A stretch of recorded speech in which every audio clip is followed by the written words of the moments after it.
I've got the sled loaded for a day or a night outing. Right there's my tent. I've got a bag full of gear. I've got my camera gear to the side here. I've obviously got my snowshoes on the front of the sleigh and my axe. So what I'm going to do actually is I'm going to set the tent up and see if this sleigh will actually fit inside it where I can have a seat. I'm thinking of using it as a blind for photography. Let's see how it works out. The great thing about the sleigh is that you don't have to carry everything on your back. But if you do go hiking, I would highly recommend you carry a tarp with you or something to create a really quick shelter. You never know what's going to hit the fan out here, right? So this particular thing just pops.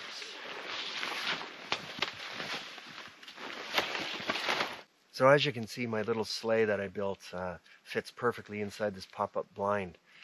Again, this blind is made by a company called Ameristep. It's called the Doghouse. They build many others.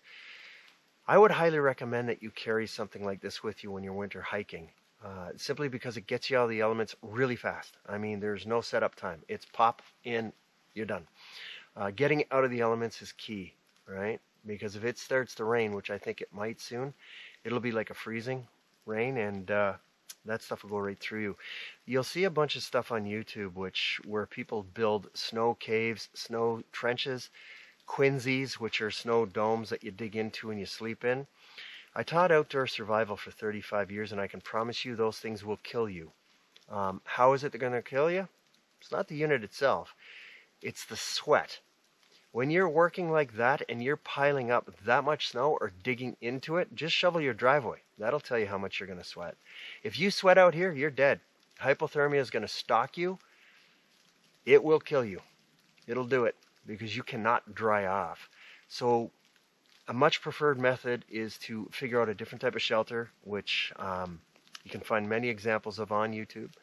And you can certainly carry something like this. These doghouse blinds are not that expensive. Well, comparatively. This one's about, I think this runs Canadian $200 or shy of, right?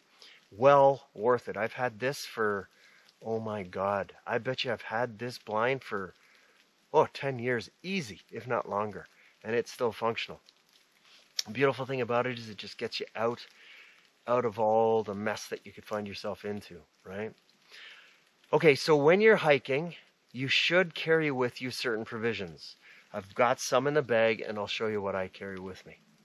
Okay, for a day hike, I'd highly recommend that you take the following items. A good hatchet, just because, for splitting firewood, whatever. A saw. My saw's back there. Make sure you bring water, okay? You wouldn't believe how much water you're going to go through out here. You can melt snow for drinking, so therefore you're going to need a pot. Inside that pot is a little stove. That stove is fired up by this stuff here, right? It's a butane propane mix. That will keep your hands warm. It'll cook your food. It'll do all kinds of things, right? The other thing I like to carry with me is this here. It's an alcohol stove. What this is really for is heating up. I can light the two of them. There's two there. I can light two of them up, put them inside this little shelter, and it will warm the shelter up. Not to a great degree, but enough to keep me out of hypothermia. The next thing is a striker, okay? Be it a fire lighter of some sort, matches. I don't like lighters so much, but I do like these ferro rods. I carry a flat pack stove with me. This one's made by Uberleben. I've done many videos on this. It will, 3 to 5 pine cones, and you burning in this thing, and you've got boiled water. Rope, always carry rope.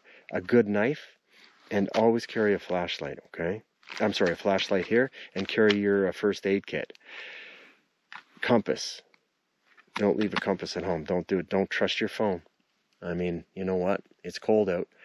Phones are going to die. They just do. Compasses never die. Well, unless you throw them off a cliff. But anyway, and all of this fits in that bag. All of it. Everything. And the shelter that I'm in fits in this bag that all this stuff is resting on. So it's not that terrible much. I would say this stuff all weighs less than 20 pounds. Easy. And it goes on my sleigh anyway. I pull it. And it's perfect. So I'm inside the shelter with my little alcohol burner going. Look at the steam coming off my pants. Isn't that incredible? Yep. Always be prepared, eh? I know it sounds a little corny, but you better be prepared. Carry a few items with you instead of being reactionary. You would not believe how fast you can get cold out here. It is incredibly quick, and you don't even realize it's coming until you start shivering. But regardless, the point is, being out here is just absolutely amazing. One thing about the bush that you need to understand is it doesn't care. That's why I love it out here. It's so raw and it's so emotional. It's so just gripping. It's fantastic. Okay, enough of that introspective stuff. Have a great hike and stay safe and be prepared.